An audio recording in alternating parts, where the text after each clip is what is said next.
വേദനകൾ വന്നിടുമ്പോൾ കണ്ണുനീരാൽ ഞാൻ ഉഴലുമ്പോഴും മനോവേദനകൾ വന്നിടുമ്പോൾ കണ്ണുനീരാൽ ഞാൻ ഉഴലുമ്പോഴും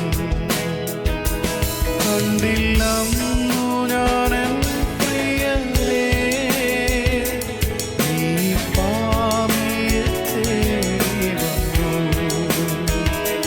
കണ്ടില്ലന്നു ഞാൻ എൻ പ്രിയനേ, നീ പാപിയെ തേടി വന്നു. പകരും ഈ ജീവിതം ക്രൂശിതനായവനേ, നിന്നെ മറന്നെത്ര നാൾ ജീവിച്ചു ഞാൻ ഈ ഭൂമിയിൽ പാപിയായി, ലോകസുഖം തേടി ഞാൻ. നിന്നെ മറന്നെത്ര നാൾ ജീവിച്ചു ഞാൻ ഈ ഭൂമിയിൽ പാപിയായി, ലോകസുഖം തേടി ഞാൻ. പകരും ഈ ജീവിതം രക്ഷിപ്പാൻ ക്രൂശിതനായ. ഷെപ്പേഴ്സ് ഹാർപ്പിൻ്റെ 200-ാമത്തെ എപ്പിസോഡിലേക്ക് സ്വാഗതം.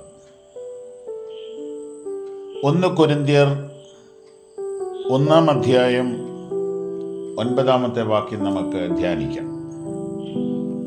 തൻ്റെ പുത്രനും നമ്മുടെ കർത്താവുമായ യേശുക്രിസ്തുവിൻ്റെ കൂട്ടായ്മയിലേക്ക് നിങ്ങളെ വിളിച്ചിരിക്കുന്ന ദൈവം വിശ്വസ്തൻ. പ്രിയപ്പെട്ടവരെ, നമ്മൾ വിളിക്കപ്പെട്ടവരാണ്. We are called people, we are chosen people, we are anointed people. നാം നമ്മെപ്പറ്റി അറിയാത്തതാണ് നമ്മുടെ സകല പ്രശ്നങ്ങൾക്കും കാരണം. നിരാശ, ദുഃഖം, ഭിന്നത, വഴക്ക്, പിണക്കം, എല്ലാറ്റിൻ്റെയും അടിസ്ഥാന കാരണം നാം ആരാണെന്നുള്ള തിരിച്ചറിവിൻ്റെ പ്രശ്നമാണ്. ഞാൻ വിളിക്കപ്പെട്ടവനാണ്. പ്രിയപ്പെട്ടവരെ, ഇന്ത്യൻ ആർമിയിൽ എനിക്ക് കയറി ചെല്ലാൻ ഒക്കുകയില്ല. കാരണം എനിക്ക് അവിടെ സെലക്ഷൻ കിട്ടിയിട്ടില്ല. കേരള പോലീസിൻ്റെ സ്റ്റേഷനിലേക്കോ ഓഫീസിലേക്കോ എനിക്ക് കയറിപ്പോൻ ഒക്കത്തില്ല. ഇന്നുവരെ ഒത്തിട്ടില്ല. കാരണം എനിക്ക് അവിടെ വിളി ലഭിച്ചിട്ടില്ല, സെലക്ഷൻ ലഭിച്ചിട്ടില്ല. വി ആർ കോൾഡ് പീപ്പിൾ, വിളിക്കപ്പെട്ടവരാണ്, തിരഞ്ഞെടുക്കപ്പെട്ടവരാണ്, ചോസൺ പീപ്പിൾ. അതിനൊരു ഹല്ലേലൂയ പറയണം കേട്ടോ. Praise the Lord. ഓ, ഞാൻ തിരഞ്ഞെടുക്കപ്പെട്ടവനാണല്ലോ. 2, വിളിച്ചതാരാ? ഓ, ഈ പ്രപഞ്ചത്തിൻ്റെ മുഴുവൻ ഉടമസ്ഥനായ ദൈവമാണ് വിളിച്ചത്. എവിടേക്കാണ് വിളിച്ചത്? അതാണ് രസം.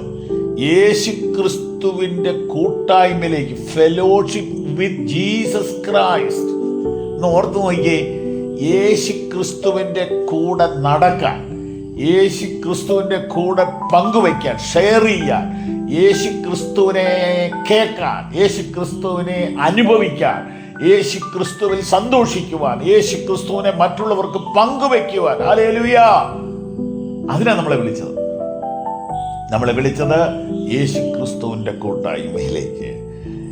ആമേൻ. ആ ദൈവം വിശ്വസ്തനാണ് എന്ന് പറഞ്ഞാൽ എന്താണ്? വിളിച്ചവന് വിളിച്ചപ്പോൾ വിളിക്കപ്പെട്ടവരെ കുറിച്ച് പെർഫെക്റ്റായ പ്ലാനുണ്ട്, പ്രോജക്റ്റുണ്ട്. അത് നിവർത്തിക്കുന്നത് എൻ്റെ ഉത്തരവാദിത്തമല്ല, അവൻ്റെ ഉത്തരവാദിത്തം. പക്ഷെ എനിക്കതിലൊരു പങ്കുണ്ട്. അതായത്, നിങ്ങളെ ഞാനൊരു ജോലിക്ക് വിളിച്ചാൽ എൻ്റെ ഉത്തരവാദിത്തമാണ് നിങ്ങളെ പ്രൊട്ടക്റ്റ് ചെയ്യുക എന്നുള്ളതും ജോലി കാണിച്ചു തരിക എന്നുള്ളതും നിങ്ങൾക്ക് വേണ്ടതെല്ലാം തരേണ്ടത് എൻ്റെ ഉത്തരവാദിത്തമാണ്.